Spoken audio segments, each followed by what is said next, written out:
And you told me earlier you had a story about Tito Ortiz. Tito Ortiz?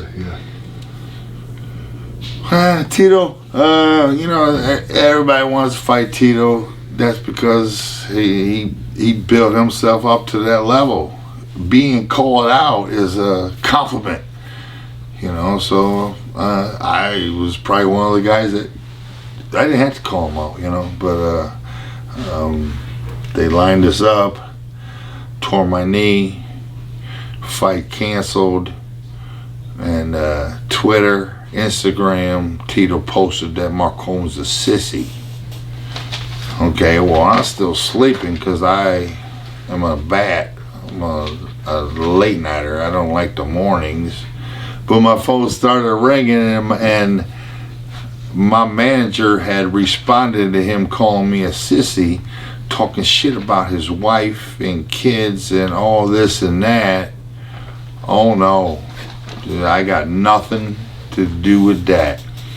Tito Ortiz, I'll call you a punk ass douchebag,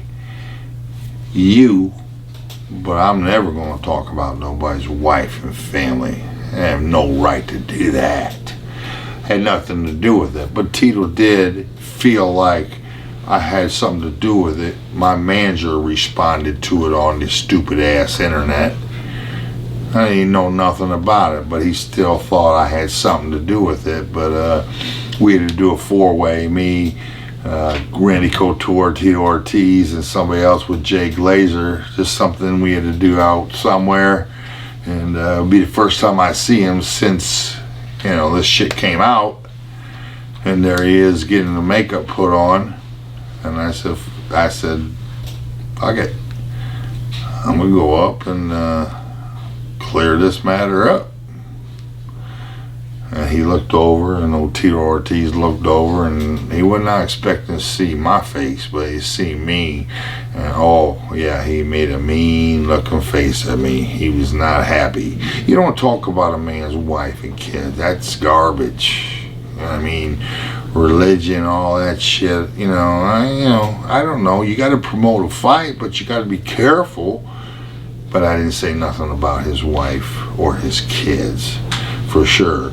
And I walked up to him, I said, hey Tito, and I told him that. I said, look, I had nothing to do with that stupid ass tweet or interview. I said, I'll call you a douchebag to your face, but I would never talk about your wife. So I left it in his hands. Make your move.